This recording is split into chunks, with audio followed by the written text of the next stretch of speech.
Welcome to the Teach Drama performance of Alice in Wonderland, the beloved story by Lewis Carroll. Our story begins on a warm summer afternoon.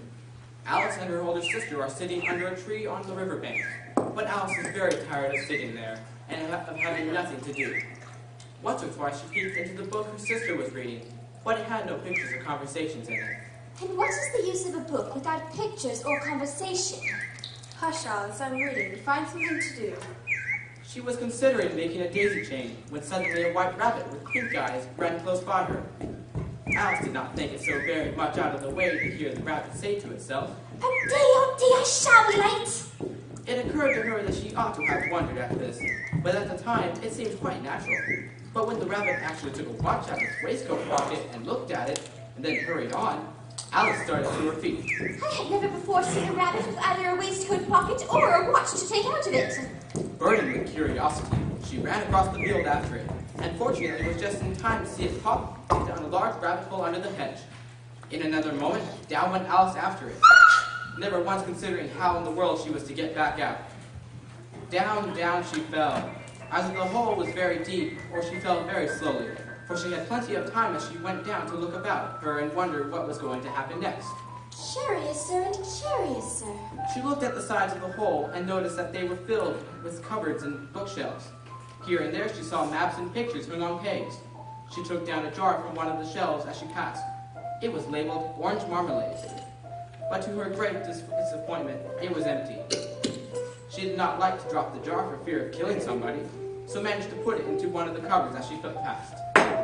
Well, after such a fall as this, I shall think nothing of tumbling downstairs. Down, down, down. Would the fall never come to an end? I wonder how many miles I've fallen by this time. I must be getting somewhere to the center of the earth. I wonder if I shall fall right through the earth. How funny it will seem to come out among the people that walk with their heads downward. She felt that she was dozing off, and had just begun to dream that she was walking hand in hand with Dinah, her cat, when suddenly, down she came upon a heap of sticks and dry leaves, and the fall was over. Alice saw the white rabbit hurrying down a long passage. Away went Alice like the wind after her. Oh, my ears and whiskers, how late it's getting! When she turned the corner, the white rabbit was no longer to be seen, and she found herself in a long, low hall. There were doors all around the hall, but they were all locked. How am I to get out? Look, a glass table with a tiny key on it, which must be for one of these doors. But this key is so small. On her second time around the hall, she came upon a low curtain she had not noticed before, and behind it was a little door about 15 inches high. She tried the little golden key in the lock, and to her great delight, it fitted. Alice opened the door, and found that it led into a small passage, not much larger than a rat hole. She knelt down and looked along the passage into the loveliest garden you ever saw. How she longed to wander about among those beds of bright flowers, but she could not even get her head through the doorway. Even if my head would go through, it would be of very little use without my shoulders. Oh, how I wish I could shut up like a telescope. I think I could if I only knew how to begin. So very many out-of-the-way things have happened lately, very few things seem impossible. There seemed to be no use in waiting by the little door, so she went back to the table. This time she found a little bottle on it. This certainly was not here before. Here is a little note on the neck of the bottle which says, "Drink me." It is all very well to say, "Drink me," but I'll look first to see whether it is marked poison or not. It seems to be fine. I shall taste it. Cherry tart, custard, pineapple, roast turkey, toffee, and hot buttered toast. What a curious feeling! I must be shutting up like a telescope.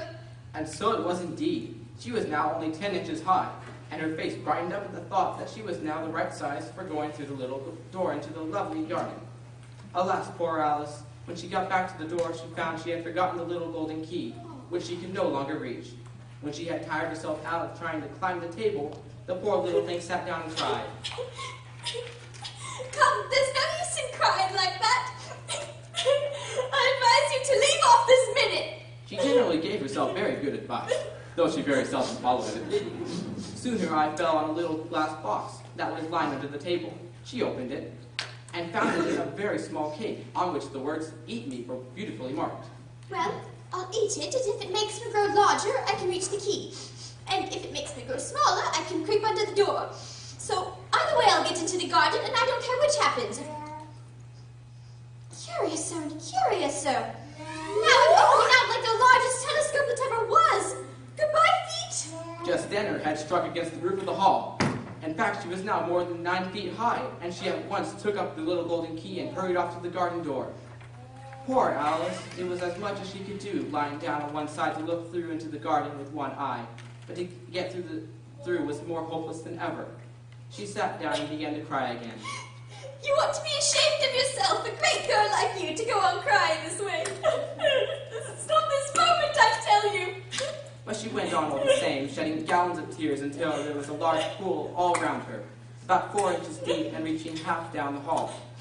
And after a time, she heard a little pattering of feet in the distance, and she hastily dried her eyes to see what was coming.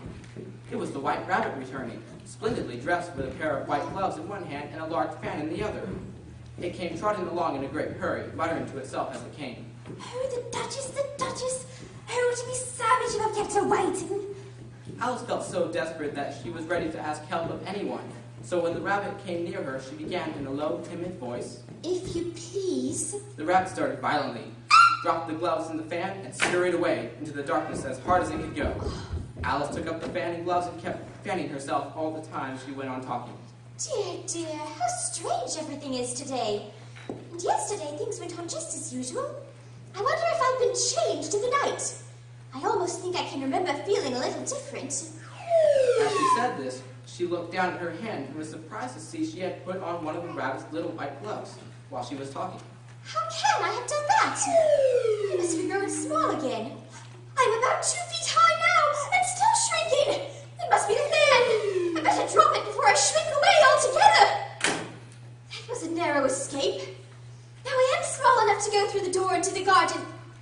Oh no. The door is closed again and things are worse than ever, for I never was so small as this before. Never. And I declare it's too bad that it is. As she said these words, her foot slipped, and in another moment, she was up to her chin in salt water. Her first idea was that she had somehow fallen into the sea. However, she soon made out that she was in the pool of tears which she had wept when she was 9 feet high. She swam about, trying to find her way out. I wish I hadn't cried so much. I shall be punished for it now, I suppose, by being drowned in my own tears. That would be a strange thing, to be sure. However, everything is strange today. What is that swimming towards me? The hippopotamus? Oh, no, it's only a mouse. I keep forgetting I'm so small. Would it be of any use to speak to this mouse? Everything is so out of the way down here that I should think it very likely it can talk. At any rate, there's no harm trying. Oh, mouse, do you know the way out of this pool? I'm very tired swimming about here. Perhaps it doesn't understand English. I dare say it's a French mouse. What was that phrase in my French lesson book? Ouvre ma chatte? The mouse gave a sudden leap out of the water and quivered all over with fright, for the phrase Alice had chosen meant, "Where is my cat?" Oh, I beg your pardon. I quite forgot you didn't like cats. Not like cats. Would you like cats if you were me? Well, perhaps not. And yet I wish I could show you our cat Dinah. I think you take a fancy to cats if you could only see her. She's such a dear, quiet thing, and she sits purring so nicely by the fire, licking her paws and washing her face. And she's such a capital one for catching mice. Oh, I beg your pardon. We won't talk about her anymore if you'd rather not. We, indeed. As if I would talk on such a subject. Our family always hated cats. Nasty, low, vulgar things. Don't let me hear the name again. The mouse was swimming away from her as hard as it could go, and making quite a commotion in the pool as it went. Oh dear, I've offended it. Mouse dear, do come back again and we won't talk about cats if you don't like them. Let us go to shore, and then I'll tell you my history, and you'll understand why it is I hate cats. It was high time to go, for the pool was getting quite crowded with the birds that had fallen into it. There was a duck and a dodo, a lory and an eaglet. Alice led the way, and the whole party swam to the shore. They were all dripping wet. The first question, of course, was how to get dry again. At last, the mouse, who seemed to be a person of authority among them, called out, Sit down, all of you, and listen to me. I'll soon make you dry enough. Are you all ready? This is the driest thing I know. Silence, all around, if you please. Ahem. William the Conqueror, whose cause was favored by the Pope, was soon submitted wanted leaders and had been of late much accustomed to usurpation and conquest. Ugh, how boring. I beg your pardon. Did you speak? Not odd. I thought you did. I proceed. Edmund and Morcar, the Earls of Mercia and Northumbria, declared for him, and even Stygan, the patriotic Archbishop of Canterbury, found it advisable. Found what? Found it. Of course, you know what it means. I know what it means well enough when I find a thing. It's generally a frog or a worm. The question is, what did the Archbishop find? Found it advisable to go with Edgar of Thurling to meet William and offer him the crown. How are you getting on now, my dear? As wet as ever. He doesn't seem to dry me at all. In that case, I move that the meeting adjourn for the more immediate adoption of more energetic remedies. Speak English. I don't know the meaning of half of those long words, and what's more, I don't believe you do either.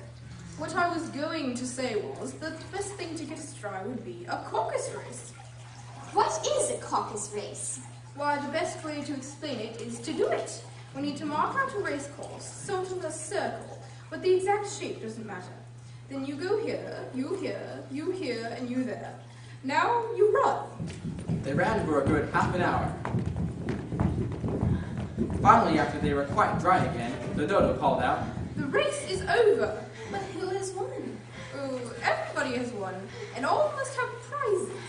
But who is to get the prizes? Why, she, of course. Prizes! Me? Well, let's see. What can I give? Here is some candy in my pockets. Luckily, the salt water didn't get into them. Here is your prize. One apiece, if you please. But she must have a prize herself, you know. Of course. What else have you got in your pocket? Only a thimble. Hand it over here. We beg your acceptance of this elegant thimble. Alice thought the whole thing very absurd, but they all looked so grave that she did not dare laugh. And as she could not think of anything to say, she simply bowed and took the thimble, looking as solemn as she could. I'm going to eat my candy. Me too. Mine doesn't taste like anything. You promised to tell me your history, you know, and why you hate C-A-T-S. Mine is a long and sad tale. Yours is a long tale, certainly, but why do you call it sad? Alice kept looking with wonder at the mouse's tail, and kept puzzling about it while the mouse was speaking.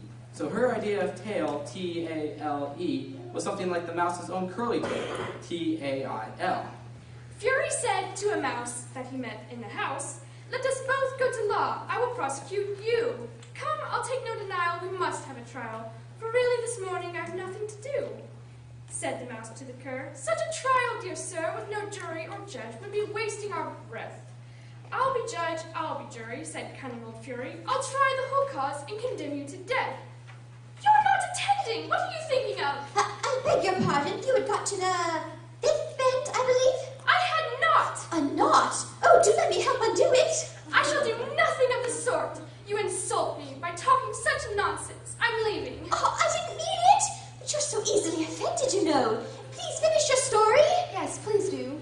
The mouse growled, shook its head impatiently, and walked away a little quicker. What a pity. I wanted to stay. Let this be a lesson never to lose your temper. Hold your tongue. You're enough to dry the patience of an oyster. I wish I had our Dinah here. She'd soon fetch it back. And who is Dinah, if I might venture to ask a question? Oh, Dinah's our cat, and she's such a capital one for catching mice you can't think. And oh, I wish you could see her after the birds. Why, she'll eat a little bird as soon as look at it. I really must be getting home. The night air doesn't suit my throat. It's high time I was in bed. Good night. Lovely to meet you. Goodbye. To think she's friends with a cat. Oh, I wish I hadn't mentioned Dinah. Nobody seems to like her down here, and I'm sure she's the best cat in the world. My dear Dinah, I wonder if I shall ever see you anymore. And here poor Alice began to cry again, for she felt very lonely. In a little while, however, she again heard a little pattering of footsteps in the distance, and she looked up eagerly, half hoping that the mouse had changed its mind and was coming back to finish its story.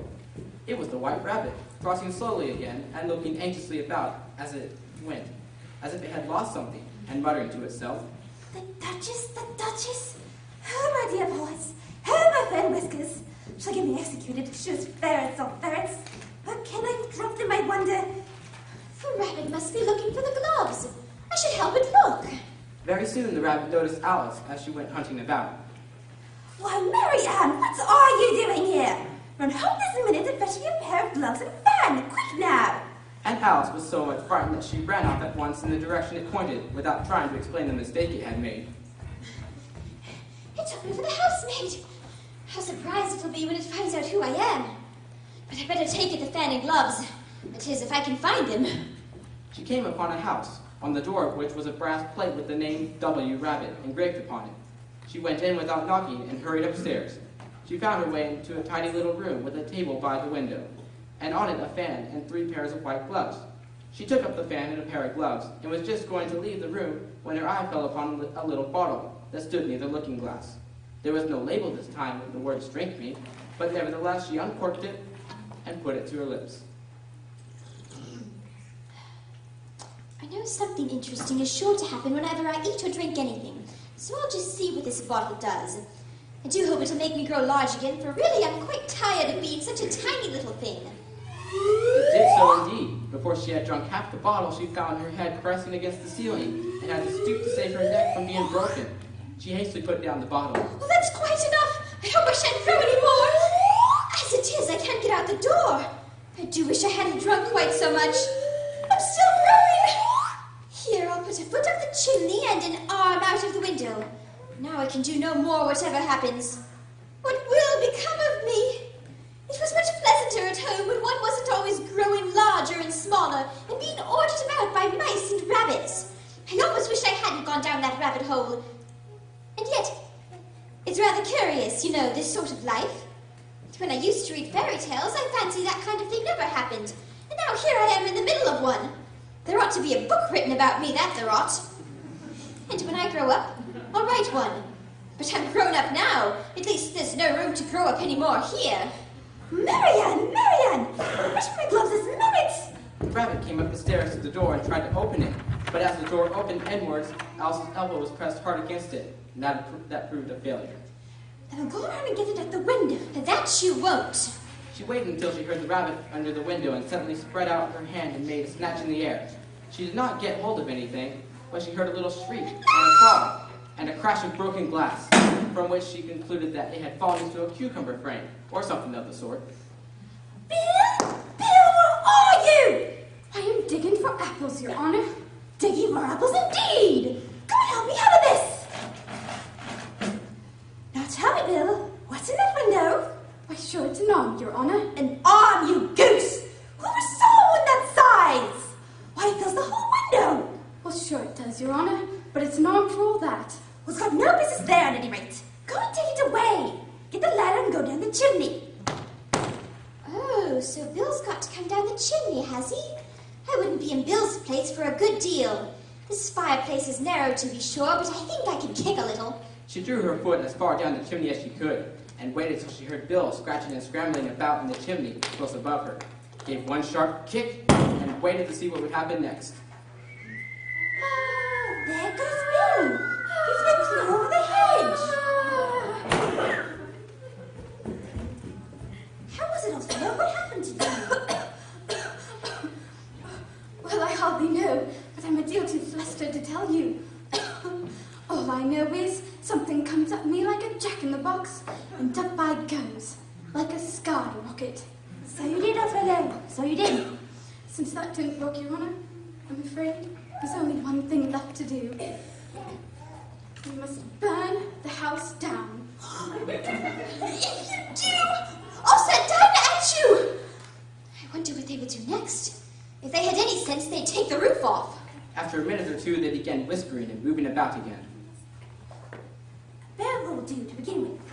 A barrel full of what? The next moment, a shower of little pebbles came rattling out the window, and some of them hit her in the face. Ouch! You'd better not do that again! Alice noticed with some surprise that the pebbles were all turning into little cakes as they lay on the floor. If I eat one of these cakes, it's sure to make some change in my size, and as it can't possibly make me larger, it must make me smaller, I suppose. So she swallowed one of the cakes, and was delighted to find that she began shrinking directly. As soon as she was small enough to get through the door, she ran out the house. She looked back briefly to see Bill and the rabbit still tossing pebbles in the window. She thought it best to keep going and ran to the safety of the fish wood. The first thing I've got to do is to grow to my right size again. And the second thing is to find my way into that lovely garden. I think that would be the best plan. But how is my growing to be managed? There was a large mushroom growing near her, about the same size as herself. She stretched herself up on tiptoe and peeked over the edge of the mushroom, and her eyes immediately met those of a large caterpillar that was sitting on the top with its arms folded, quietly smoking a pipe. The caterpillar and Alice looked at each other for some time in silence. At last, the caterpillar took the pipe out of its mouth and addressed her. Who are you? I hardly know, sir, just at present. At least, I know who I was when I got up this morning, but I think I must have changed several times since then. What do you mean by that? Explain yourself. I can't explain myself, I'm afraid, sir, because I'm not myself, you see? I don't see. I'm afraid I can't put it more clearly, for I can't understand it myself to begin with. Being so many different sizes in a day is very confusing. It isn't. Well, perhaps you haven't found it so yet, but when you have to turn into a chrysalis, you will someday, you know, and after that into a butterfly, I should think you'll feel it a little strange, won't you? Not a bit. Well, perhaps your feelings may be different. All I know is it would feel very strange to me. But you? Who are you? I think you ought to tell me who you are first. Why? Why, indeed? I'm leaving. Come back. I've something important to say.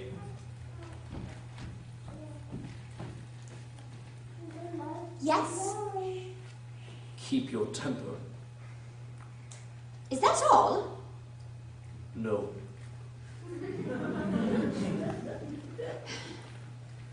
So you think you're changed, do you? I'm afraid I am, sir. I can't remember things as I used, and I don't keep the same size for 10 minutes together. Can't remember what things. Well, I've tried to say, how doth the little busy bee, but it all came different. Recite. How doth the little busy bee improve each shining hour, and gather honey all the day from every opening flower. How skillfully she builds herself. Wrong. Here is the way the poem should be done. How doth the little crocodile improve his shining tail, and pour the waters of the Nile on every golden scale. How cheerfully he seems to grin, how neatly spread his claws, and welcome little fishes in with gently smiling jaws. I am sure those are not the right words. I'm sure they are. Repeat, you are old, Father William. You are old, Father William, the young man said, and your hair has become very white, and yet you incessantly stand on your head. Do you think at your age it is right? Alice continued the poem through to the end. That is not said right. Not quite right, I'm afraid. Some of the words have got altered. It is wrong from beginning to end. What size do you want to be? Oh, I'm not particular as to size, only one doesn't like changing so often, you know. I don't know. Are you content now? Well, I should like to be a little larger, sir, if you wouldn't mind. 3 inches is such a wretched height to be. It is a very good height indeed. I am exactly 3 inches high. But I'm not used to it. I wish the creatures wouldn't be so easily offended. You'll get used to it in time. This time Alice waited patiently until it chose to speak again. In a minute or two, the caterpillar took the pipe out of its mouth and yawned. Once or twice it shook itself. Then it got down off the mushroom and crawled away in the grass, merely remarking as it went, One side makes you grow taller, and the other side will make you grow shorter. One side of what?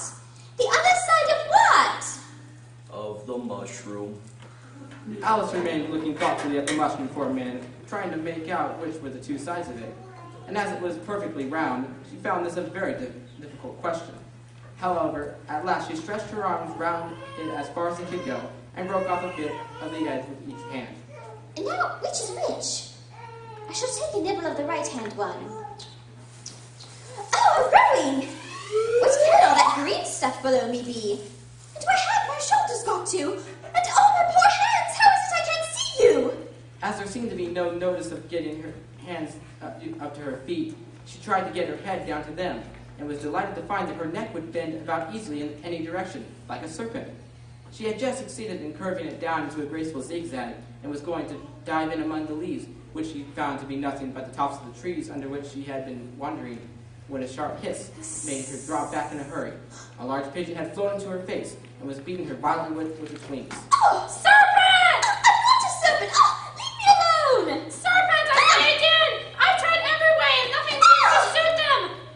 Oh, I haven't the least idea what you're talking about. I've tried the roots of trees, and I've tried banks, and I've tried hedges, but those serpents, there's no pleasing them, as if it wasn't trouble enough hatching the eggs, but I must be on the lookout for serpents all day. Why, I haven't had a wink of sleep these 3 weeks. I'm very sorry you've been annoyed. And just as I'd taken the highest tree in the woods, and just as I was thinking I should be free of them at last, they must needs come wriggling down from the sky.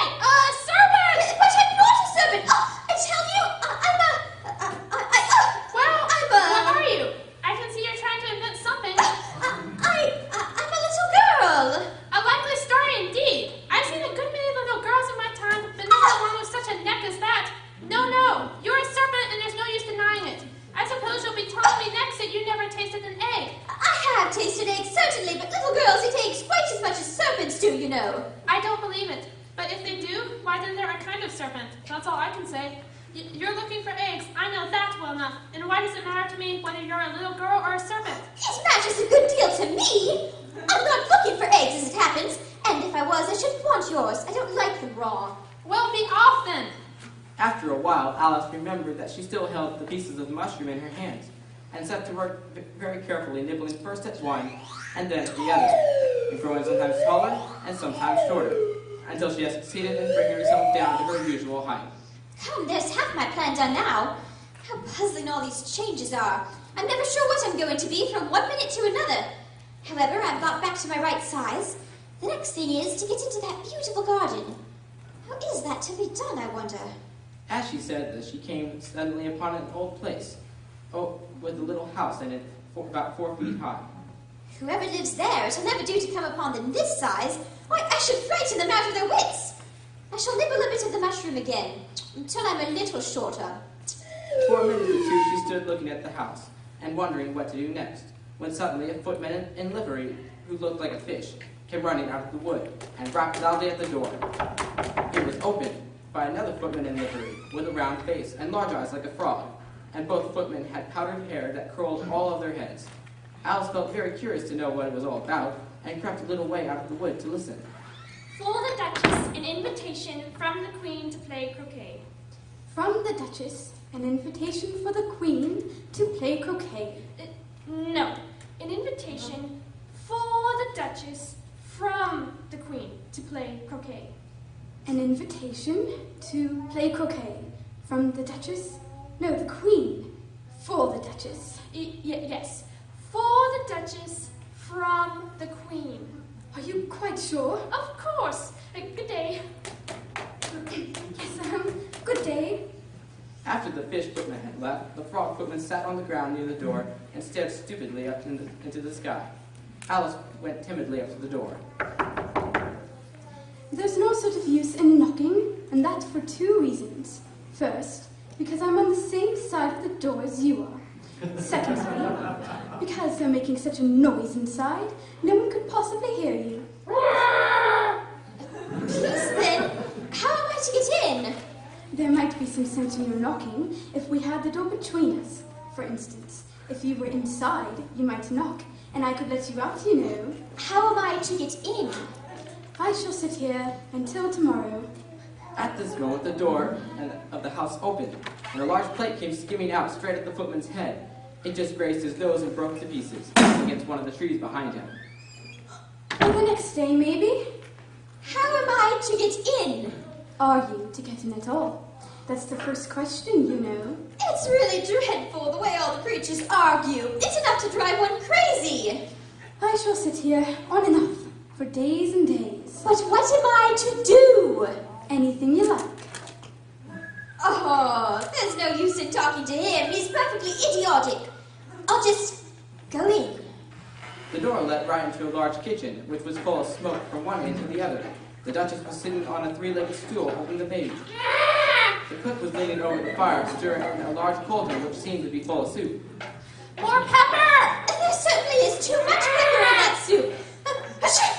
There was certainly too much of it in the air. More pepper! Even the Duchess sneezed occasionally, and the baby sneezed and howled alternately without a moment's pause.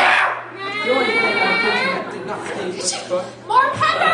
and a large cat, which was sitting on the hearth and grinning from ear to ear. Please, won't you tell me why your cat grins like that? It's a Cheshire cat, and that's why. She said the last word with such violence that Alice quite jumped, but she saw it was addressed to the baby and not to her. So she took courage and went on again. I didn't know Chester cats always grinned. In fact, I didn't know that cats could grin. Well, they all can, and most of them do. I don't know of any that do. You don't know much, and that's a fact. Just then the cook took the cauldron of soup off the fire, and at once set to work throwing everything within reach at the Duchess and the baby. The fire irons came first. Take that! Then followed a shower of saucepans, Take that! plates, Take that! and dishes. Take that! The Duchess took no notice of them, even when they hit her, and the baby was howling so much already that it was quite impossible to say whether the blows hurt it or not. Oh, please! Mind what you're doing! Everybody minds their own business. The world would go round a great deal faster than it does. Which would not be an advantage. Just think of what work it would make with the day and night. You see, the Earth takes 24 hours to turn round on its axis. And Talking of axes, chop off her head. Alice glanced around rather anxiously at the cook to see if she meant to take the hint, but the cook was busily stirring the soup and seemed not to be listening. in 24 hours, I think. Or is it 12? Don't bother me. I never could abide figures. And with that, she began singing a sort of lullaby to her child, giving it a violent shake at the end of every line. Speak roughly to your little boy and beat him when he sneezes. He only does it to us because he knows it too easy. While the Duchess sang the second verse of the song, she kept tossing the baby violently up and down, and the poor little thing howled so that Alice could hardly hear the words. I speak so you beat him when he sneezes, for he can bitterly enjoy the pepper when it freezes. Here, you may take it for a bit if you like. I must go and get ready to play croquet with the queen. The Duchess flung the baby at her and hurried out the room. The cook threw a frying pan after her as she went out. Take that! Helen just missed her. Alice caught the baby with some difficulty, as it was a strange shape with its arms and legs held out in all directions. It kept doubling itself up and straightening itself out again, so that it was as much as she could do to hold it. She carried it out into the open air. If I don't take this child away with me, they're sure to kill it in a day or two. Wouldn't it be murdered and leave it behind? Don't grunt.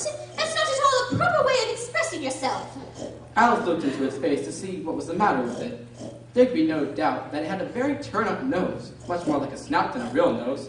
Also, its eyes were getting extremely small for a baby. If you're going to turn into a pig, my dear, I'll have nothing more to do with you. Mine now. Now, what am I to do with this creature when I get home? She looked down into its face in some alarm. This time there could be no mistake about it. It was neither more nor less than a pig. She felt it would be quite absurd for her to carry it further, so she set the little creature down and felt quite relieved to see it trot away quietly into the wood. If it had grown up, it would have made a dreadfully ugly child. But it makes a rather handsome pig. Alice was then a little startled by seeing the Cheshire cat sitting on a bough of a tree a few yards off. The cat only grinned when it saw Alice, It looked good-natured, she thought. Still, it had very long claws and a great many teeth, so she felt that it ought to be treated with respect. Shush-a-puss, would you tell me, please, which way I ought to go from here?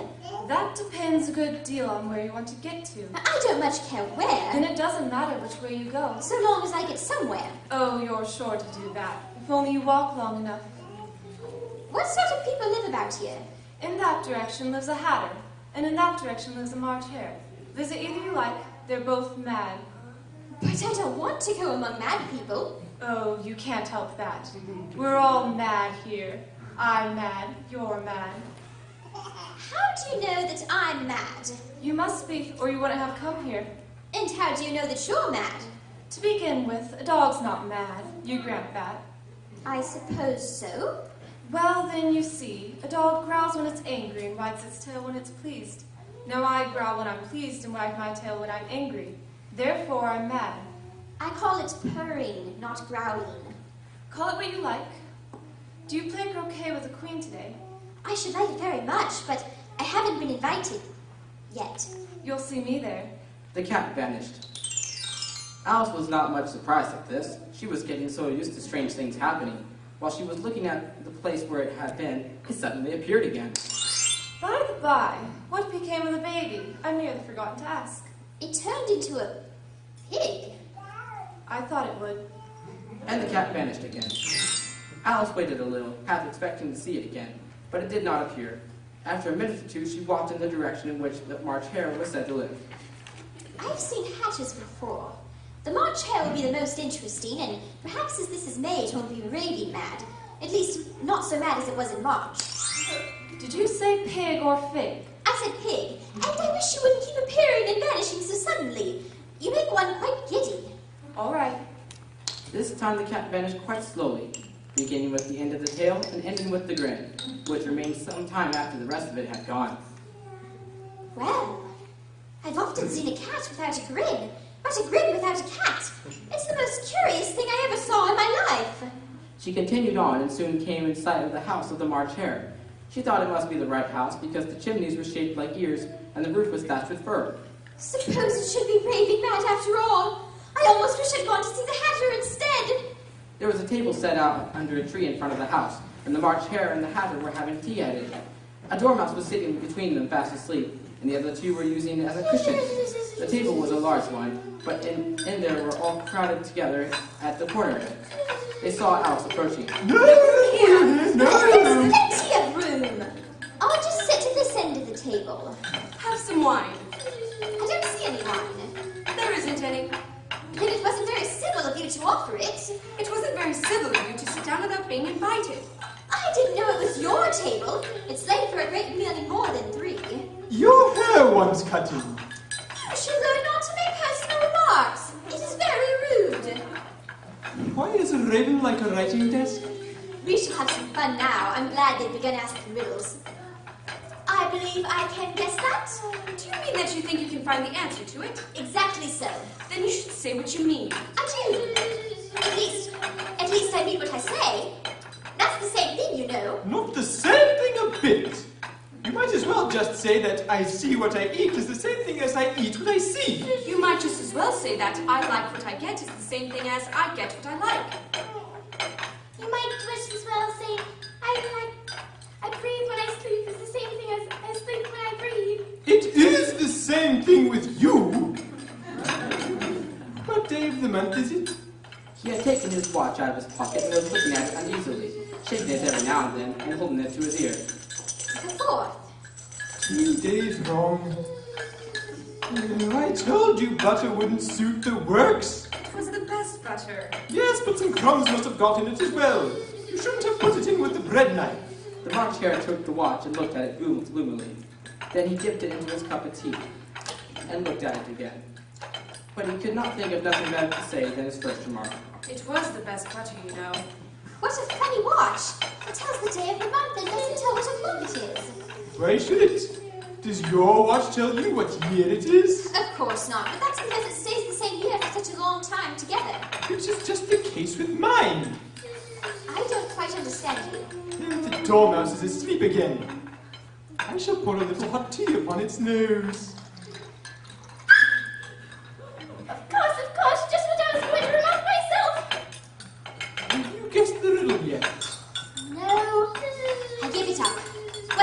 answer. I haven't the slightest idea. Nor I.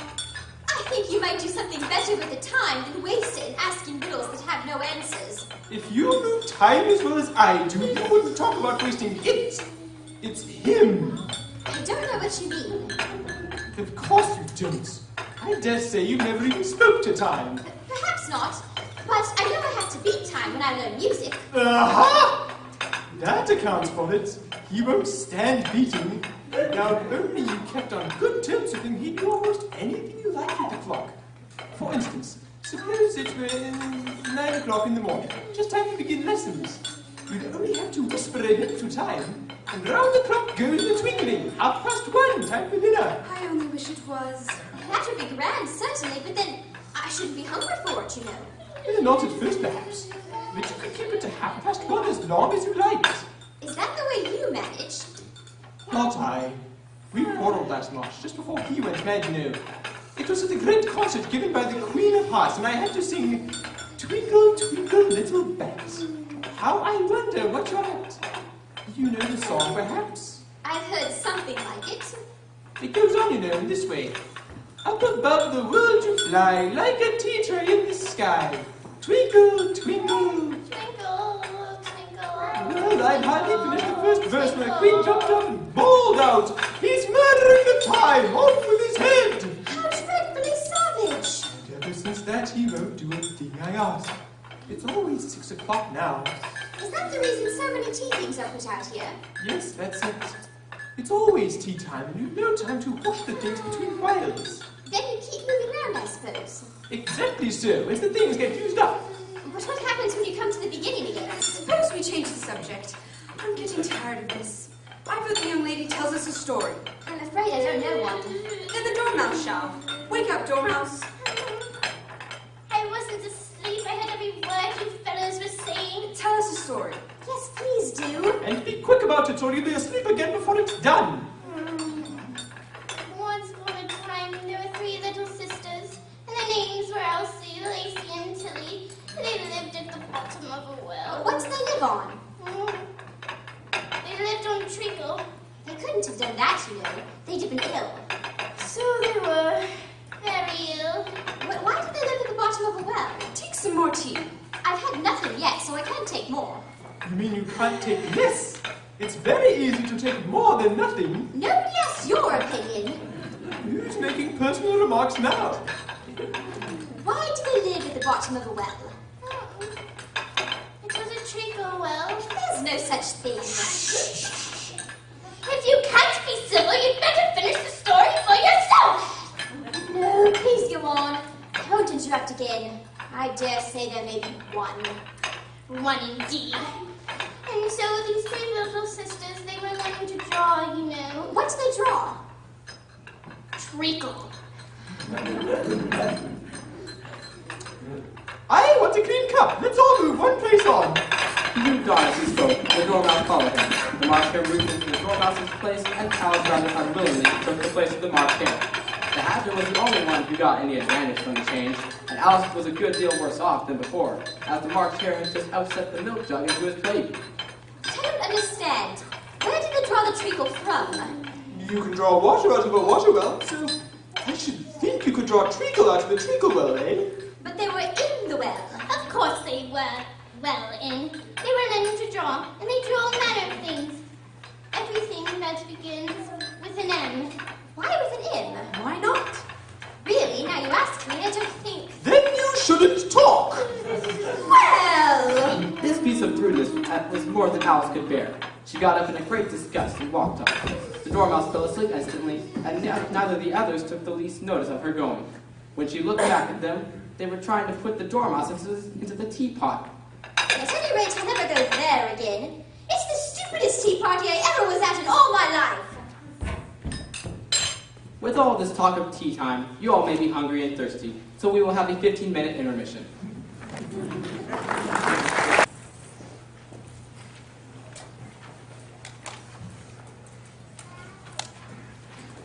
Welcome back. If you will recall, Alice had just had the most curious tea party of her life. After being insulted one too many times, she stormed off. She walked into the woods and noticed that one of the trees had a door leading right into it. That's Very curious. But everything's curious today. I think I may as well go in at once. Oh, it's the hall with the doors again. And here is the glass table with the little golden key. I'll manage better this time. First, I will take the key and unlock the right door. Then I will nibble on the mushroom until I'm the right size. When she was about a foot high, she walked down a little passage and found herself at last in the beautiful garden, among the bright flower beds and the cool fountains.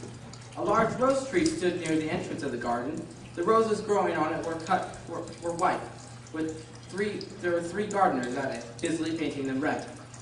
Very curious. Fie, don't go splashing paint over me like that. I can't help it. Seven dropped my elbow. That's right, Five. Always lay the blame on the others. You'd better not talk. I heard the Queen say only yesterday that you deserve to be petted. What for? That's none of your business, too.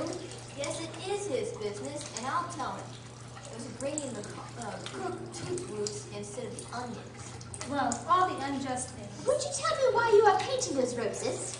Why, the fact is, you see, miss, this here ought to have been a red rose tree, and we put a white one in by mistake.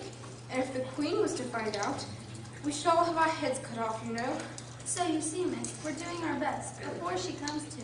The Queen! The Queen! The three gardeners threw themselves flat upon their faces. There was a sound of many footsteps, and Alice looked round, eager to see the Queen. First came 10 soldiers carrying clubs. Next, the 10 courtiers ornamented with diamonds, all walking 2 by 2. After these came the 10 royal children, all ornamented with hearts. Next came the guests, mostly kings and queens. But Alice also saw the white rabbit, who was talking in a hurried, nervous manner, and smiling at everything that was said. Then followed the knave of hearts. And last of all came the king and queen of hearts. When the procession came opposite Alice, they all stopped and looked at her. Who is this? I don't know. Idiot! What's your name, child? My name is Alice, so please, your majesty. Why, they're only a pack of cards after all. I needn't be afraid of them. And who are these, lying face down on the ground? How should I know? It's no business of mine. Off with her head! Nonsense! Consider, my dear, she is only a child. Turn them over. Yes, your majesty. Get up! What have you been doing? May it please your majesty, we were trying. I see. Off with their heads! You shan't be beheaded! Quickly, hide over here! Alice put them into a large flower pot that stood near. 3 soldiers wandered about a minute looking for them, and then quietly marched off after the others. Are their heads off? Their heads are gone, if you please, your majesty. That's right. Can you play croquet? Who, me? Yes. Come on then. It's a very fine day. Very. Where's the Duchess? Hush. She's under sentence of execution. What for? Did you say, what a pity? No, I didn't. I don't think it's at all a pity. I said, what for? She boxed the Queen's ears. Oh, hush, they will hear you. You see, she came rather late, and the Queen said, get to your places. Alice thought she had never seen such a curious croquet ground in her life. It was all ridges and furrows. The balls were live hedgehogs, and the mouths live flamingos, and the soldiers had to double themselves up and stand on their hands and feet to make the arches. The problem is, how do I manage my flamingo? I can get its body tucked away under my arm, but just as I get the neck straightened out and we're going to give the hedgehog a blow with its head, it twists itself round and looks in my face. Silly thing! Off with his head! Then the hedgehog unrolled itself and started crawling away, and the doubled-up soldiers were getting up and walking off to the other parts of the ground. This is a very difficult game indeed. Off with his head! Plus, the Queen was threatening to behead everyone. Off with her head! Alice began to feel very uneasy. Off with his head! She had not had any dispute with the Queen yet, but she knew that it might happen any minute. And then what would become of me? Off with his head! They're dreadfully fond of beheading people here. The great wonder is if there's anyone left alive. She was looking about for some way of escape when she noticed a curious appearance in the air. It puzzled her very much at first, but after watching it a minute or two, she made it out to be a grin. It's the Cheshire Cat. Now she'll have somebody to talk to. How are you getting on? She waited until the cat's whole head appeared, and then Alice put down her flamingo and began an account of the game, feeling glad she had someone to listen to her. The cat seemed to be quite think there was enough of it now in sight, and no more of it appeared. I don't think they play at all fairly, and they all quarrel so dreadfully one can't hear oneself speak. And they don't seem to have any rules in particular. At least, if there are, nobody attends to them. And you have no idea how confusing it is, all the things being alive. Off with his head! How do you like the queen? Not at all. She's so extremely... Just then she noticed that the queen was close behind her, listening. extremely likely to win, that it's hardly worthwhile finishing the game. The queen smiled and passed on, and the king approached. Who are you talking to? It's a friend of mine, a Cheshire cat. Allow me to introduce it. Oh, well, I don't like the look of it at all. However, it may kiss my hand if it likes. I'd rather not. Don't be impertinent, and don't look at me like that. A cat may look at a king. I've read that in some book, but I don't remember where. Oh, well, it must be removed. My dear, I wish you would have this cat. Off with his head! I'll fetch the executioner myself. Executioner, executioner. Yes, your majesty. Cut that cat's head off. But you can't cut off a head unless there's a body to cut it off from. I've never had to do such a thing before, and I'm not going to begin at this time in my life. Don't you talk nonsense. Anything that is a head can be beheaded. If something isn't done about this head soon, I'll have everybody executed. It belongs to the Duchess. You better ask her about it. She's in prison. Executioner, fetch her here at once. Yes, your majesty. The cat's head began fading away the moment he was gone, and by the time he had come back with the Duchess, he had entirely disappeared. So the king and the executioner ran wildly around looking for it, while the rest of the party went back to the game. The Duchess tucked her arm into Alice's, and they walked off together. You can't think how glad I am to see you again, you dear old thing. She's been so kind. I wonder if the pepper made her cross. In my kitchen, I won't have any pepper at all. You're thinking about something, my dear, and that makes you forget to talk. Now, I can't tell you just now what the moral of that is, but I shall remember it in a bit. Perhaps it hasn't one. Tut, tut, child. Everything's got a moral, if only you can find it. The game's going on rather better now. 'Tis so. And the moral of that is, oh, 'tis love that makes the world go round. Somebody said that it's done by everybody minding their own business. Oh, well, it means much the same thing. And the moral of that is, take care of the sense and the sounds will take care of themselves. How fond you are of finding morals in things. I dare say you're wondering why I don't put my arm around your waist. The reason is that I'm doubtful about the temper of your flamingo. Shall I try the experiment? He might bite. Very true. Flamingos and mustard both bite. And the moral of that is, birds of a feather flock together. Only mustard isn't a bird. Right, as usual. What a clear way you have of putting things. It's a mineral, I think. Oh, of course it is. There's a large mustard mine near here. And the moral of that is, the more there is of mine, the less there is of yours. Oh, I know. It's a vegetable. It doesn't look like one, but it is. I quite agree with you. And the moral of that is, be what you would seem to be. Or, if you'd like it put more simply, never imagine yourself not to be otherwise than what it might appear to others, that what you were or might have been was not otherwise than what you had been would have appeared to them to be otherwise.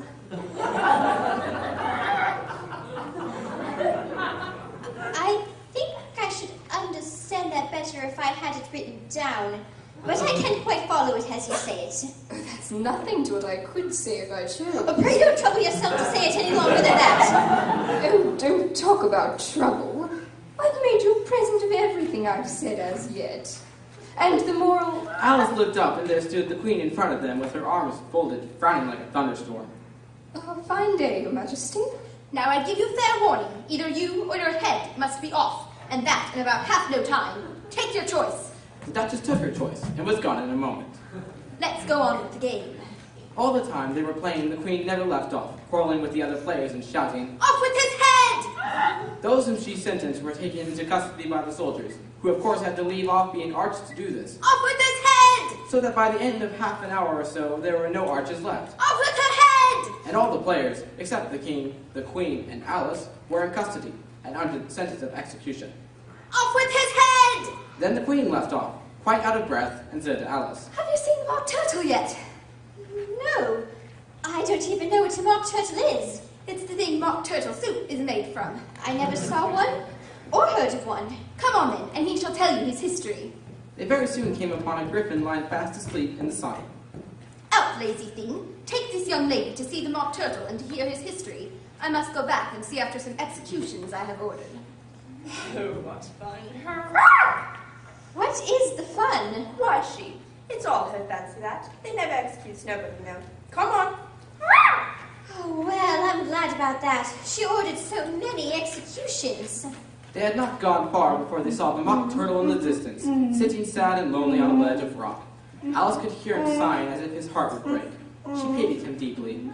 What is his sorrow? It's all his fancy that. He hasn't got no sorrow, we know. This here young lady, she wants to know your history, she do. Hurrah! I'll tell her. Sit down, both of you, and don't speak a word till I've finished. Once, I was a real turtle.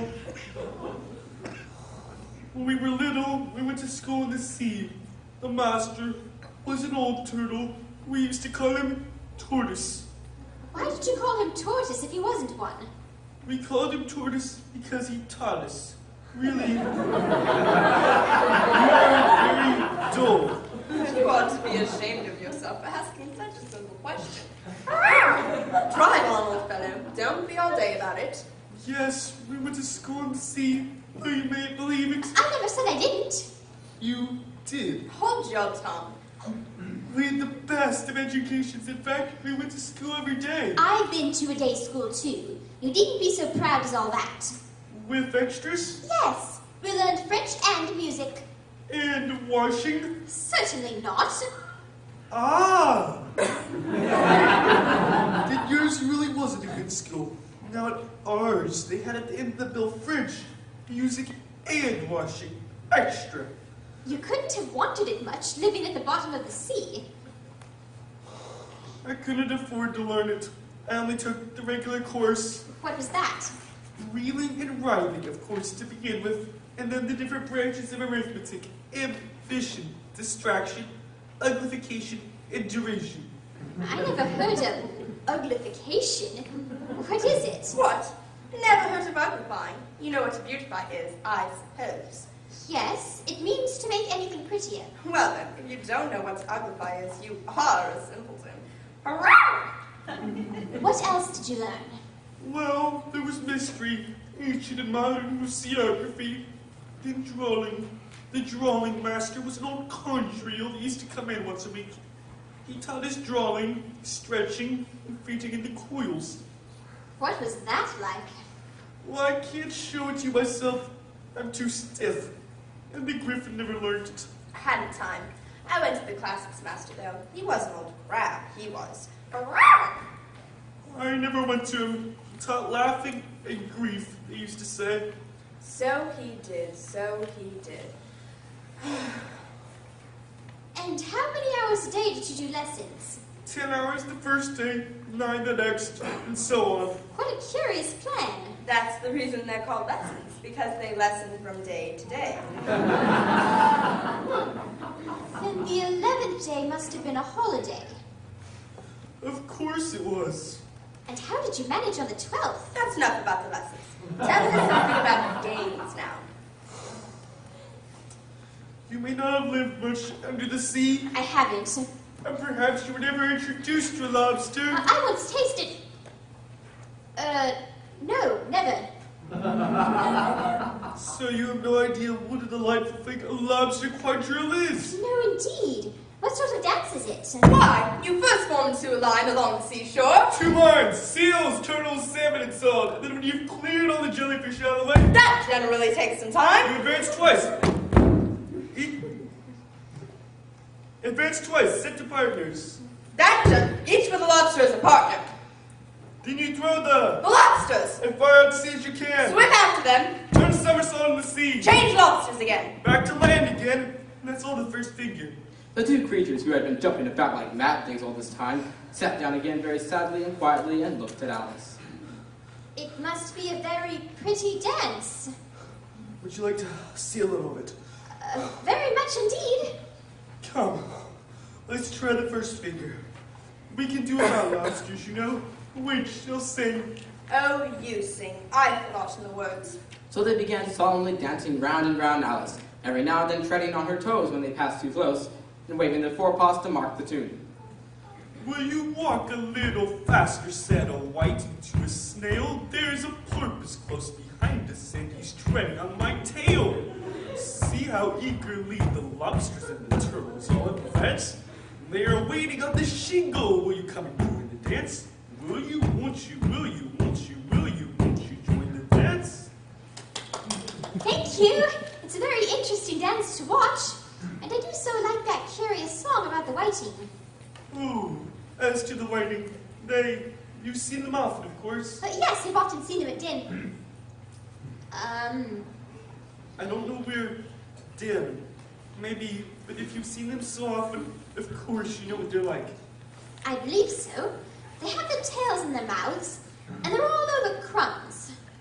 You're wrong about the crumbs.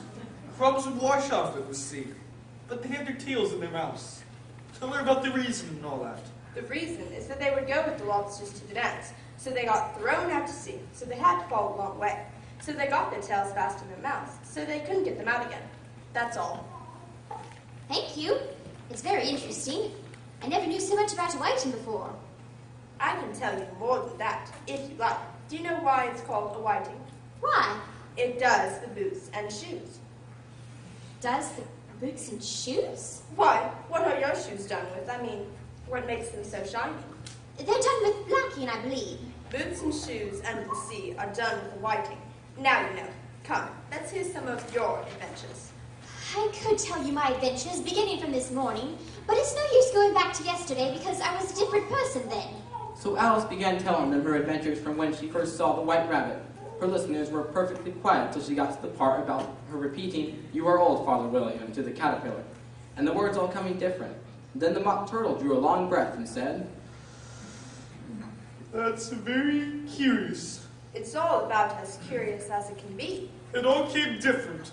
I should like to hear her try and repeat something. Tell her to begin. Stand up and repeat. 'Tis the voice of the sluggard.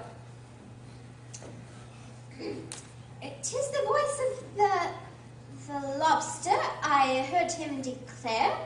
"You have bent me too brown. I must sugar my hair. As a duck with its eyelids, so he, with his nose, trims his belt and his buttons and turns out his toes." That's different from what I used to say when I was a child. Well, I never heard it before, but it sounds like common nonsense. It's by far the most confusing thing I ever heard. Yes, I think you'd better leave off. Gladly. Will anything ever happen in a natural way again? Shall we try another figure of the lobster quadrille? Or would you like the mock turtle to sing you a song? Oh, a song, please, if the mock turtle would be so kind. Sing her Turtle Soup, will you, old fellow? Beautiful soup, so rich and green, waiting in a heart to read. Who for such dainties would not stoop? Soup of the evening, beautiful soup. The trial's beginning! Come on. What trial is it? Come on. The king and queen of hearts were seated on their thrones when they arrived, with a great crowd assembled about them. The knave was standing behind them in chains. Near the king was the white rabbit, with a trumpet in one hand and a scroll of parchment in the other. In the very middle of the court was a table with a large dish of tarts upon it. They looked so good that it made Alice quite hungry to look at them. I wish they'd get the trial done and hand round the refreshments. I've never been to a trial, but I imagine that the king is acting as the judge because he's wearing a great wig over his crown. And that's the jury box, and those creatures are the jury, I suppose. But why are they writing on the slates? They can't have anything to put down yet before the trial's begun. They're putting down their names to see if they can get them before the end of the trial. Stupid things! Alice could see that all the jurors were writing down stupid things on their slates. A nice muddle their slate will be in before the trial's over. Field the Lizard had a pencil that squeaked. This, of course, Alice could not stand. She got behind him and very soon found an opportunity to take it away. What happened to my pencil? Have you seen my pencil? No! Where did it go? Are you sure you didn't see it? No, leave me alone. After hunting all about for it, he was obligated to write with one finger for the rest of the day. And this was of very little use, as it left no mark on his slate. Silence in the courts! I will read the accusation. The Winnipots, she made some tarts, all in a summer's day. The Neighborpots, he stole those tarts and put them quite away. Consider your verdict. No, not yet, not yet. There's a great deal to come before that. Call the first witness. First witness! The first witness was the hatter. He came in with a teacup in one hand and a piece of bread and butter in the other. I beg your pardon, Your Majesty, for bringing these in, but I hadn't quite finished my tea when I was sent for. You ought to have finished. When did you begin? 14th of March, I think it was. 15. 16! Write that down, jury. Take off your hat. It isn't mine. Stolen! Write that down.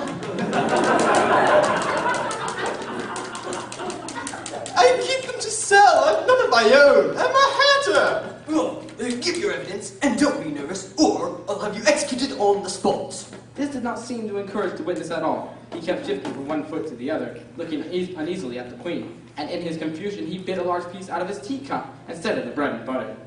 Just at this moment, Alice felt a very curious sensation which puzzled her a great deal until she made out what it was. She was beginning to grow larger again. I wish you wouldn't squeeze so. I shouldn't have sat next to you. I can hardly breathe. I can't help it. I'm growing. Well, you've no right to go here. Don't talk nonsense. You know you're growing too. Yes, but I grow at a reasonable pace, not in this ridiculous fashion. Give your evidence, or I'll have you executed whether you're nervous or not. I'm a poor man, Your Majesty, and I had begun my tea. Not above a week or so.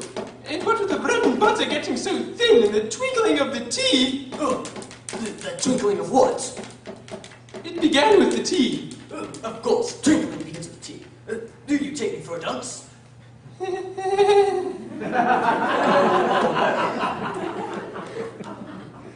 I'm a poor man, and most things twinkled after that. Only the March Hare said... I didn't. You did? I deny it. He denies it. Leave that part out.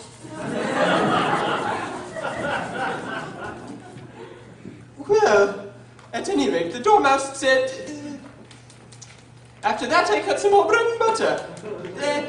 But what did the Dormouse say? That I can't remember. Oh, you must remember, or I'll have you executed. I'm a poor man, Your Majesty. You're a very poor speaker. If that's all you know about it, you may stand down. I can't go no lower. I'm on the floor as it is. Then you may sit down.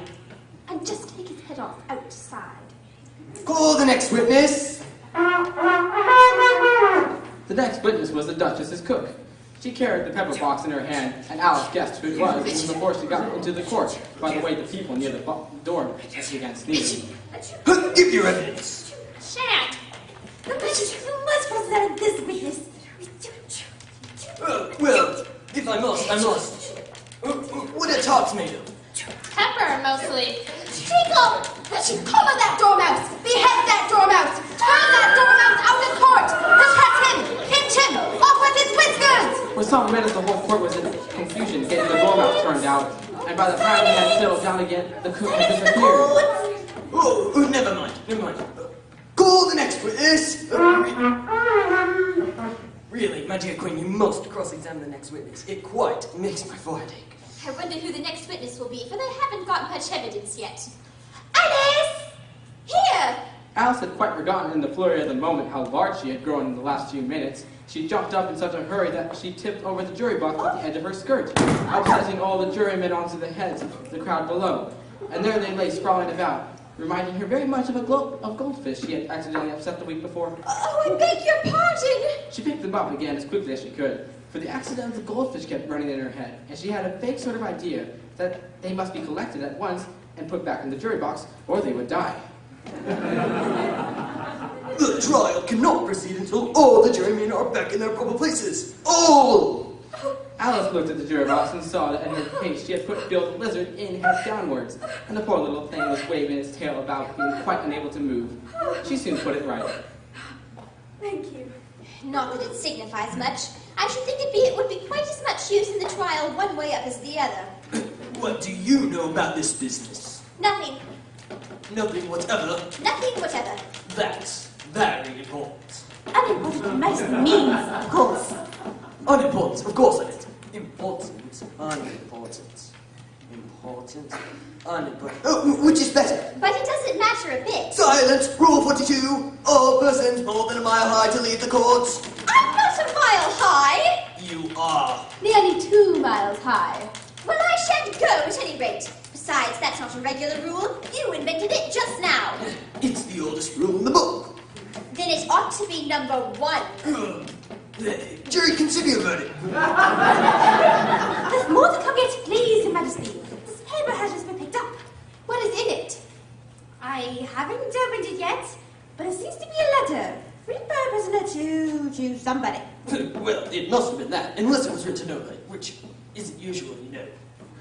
Who is it directed to? It isn't directed at all. In fact, there's nothing written on the outside. It's not a letter at all. It's a set of verses. Are they in the prisoner's handwriting? No, and that's the strangest thing about it. He must have imitated someone else's hand. Oh, please, Your Majesty, I didn't write it, and they can't prove I did. There's no name signed at the end. If you didn't sign it, that only makes matters worse. You must have meant some mischief, or else you'd have signed your name like an honest man. That proves his guilt. It proves nothing of the sort. Why, you don't even know what they're about. Read them. Where shall I begin, please, Your Majesty? Begin at the beginning, and go on till you come to the end. Then stop.